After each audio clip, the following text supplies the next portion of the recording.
سلام خواتاتي، اليوم راح ندير لكم بلاطه. ندير الفول، كوفت الفول، ندير هذا الفول. شوفوا نوريكم حاجه يكون هكا يابس في الصيح. نحيلو هذه الحبه اللي ما يعرفوش، ما نديرو بلاطه معناتها طبيخه تاع الفول. شوف كي تكون القشره يابسه نفصل، وكي تكون القشره هكا طريه نحلو هذا. شوف من هكذا نزيد هكذا ونقطعوها هكا باه نديرها الشريحه تاع الفول. هاي البنات، هاو الفول. شوف كيف نقيتو. نوريكم طريقه انا تاع الفول كيفاه نديرو. واش نسخص؟ راني شللتو، عندي هنا راس الحانوت، عندي هنا كركم، وهنا عكري، وهنا واسمو الحشيش ولا الدبشه ولا قصدك المنطقه كيف يقولوا له.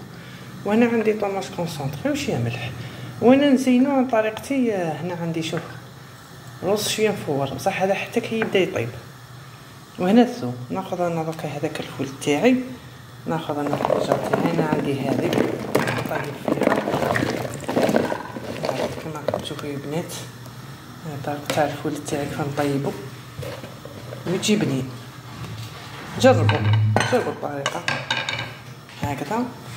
ناخذ الثوم تاعي، ها شوف رابيتو هكذا، نزيد له شويه حشيش هكذا،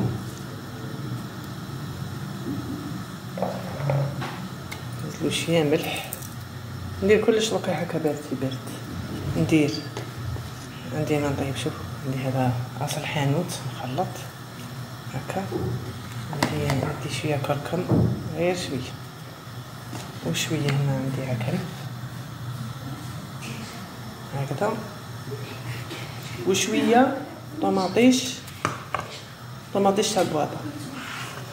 نحط دوكا كلش هذا هكذا كما راكم تشوفوا بالكويزينيها في الفرن، ونخليه يبدا يتقلى. واني مسخنه هنا شويه تاع الماء سخون. ونخلي هذا البلاطه تاعي. هذا هو الحشا تاعنا بسيط مسخون هكذا. ندير دوكا هذا الماء سخون هكذا راكم تشوفوا يا بنات هكذا. هذه طبيخه ولا بلاطه كل واحد واش يقولها تاع الفول هكذا. فين الطيب نحكم الرز ونديره له فنجان. حق على حق فنجان برك. هذه الطريقه تاعي ويجي هايل يا بنات.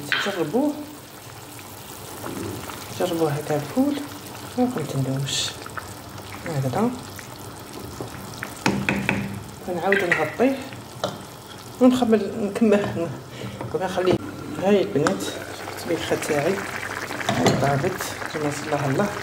ناخذ شويه هذاك حشيش ونحطها فوق، نسقيها لهم، نزيد معاها شويه سلطه وناكل معاها.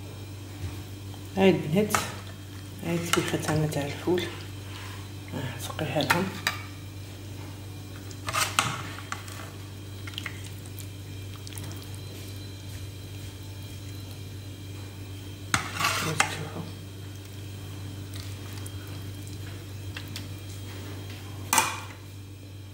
معاها شويه سلطه دوك نحطوها وراكم معانا العشاء تاعنا. ونزيد عليها شويه. ها هي البنات الطبيخه تاعنا. هاي حشاتنا بصحتنا وبصحتكم. وان شاء الله يعجبكم هذا الفيديو. هذه طبيخه على طريقتي نتاع الزمان. ويعجبكم الاطباق زيدوا قولوا لي في الكومونتير. وما تنساوش اللايك، بتدعمونا بتكبر القناه بكم. مرحبا بكم وبالسلامه عليكم.